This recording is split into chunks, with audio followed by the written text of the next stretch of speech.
Okay, once you get your kit, we're going to go ahead and inspect it, make sure we have all the parts needed. First, inspect your projector just to make sure that the lens is good, nothing happened during shipping, no chips, no cracks.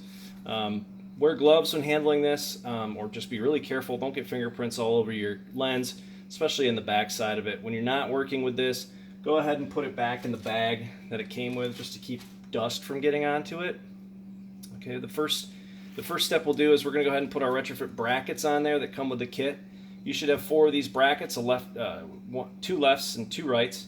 You should have 8 total screws and 8 total nuts.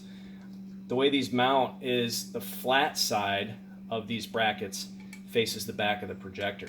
So go ahead and get those lined up as shown in the directions. Get them bolted down and secure. The next thing you want to do is go ahead and get your bi-xenon shutter wire hooked up. It can only go in one way, so get that hooked up, push it in nice and hard, give it a little tug, make sure it's snug. What this is going to do, this will plug into the OEM bi-xenon shutter inputs in there once we get to it. That gives us high beam, low beam mode on this projector. Next thing we want to do is get our bulb installed. We're going to take this spring, we're going to go ahead and feed all this stuff through, just like this.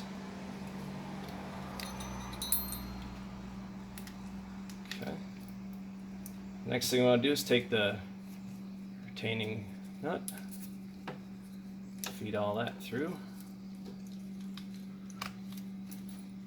Alright. This bulb is designed to go in just one particular way. It does have a keyed slot at the top, and then you can see where it lines up in here.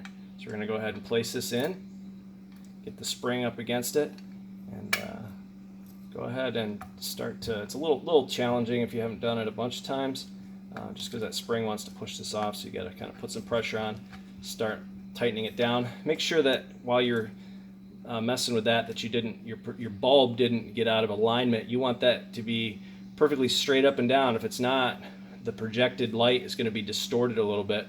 So just make sure that that's in there the way it's supposed to be, doesn't move around at all. Then go ahead and snug it down just finger tight.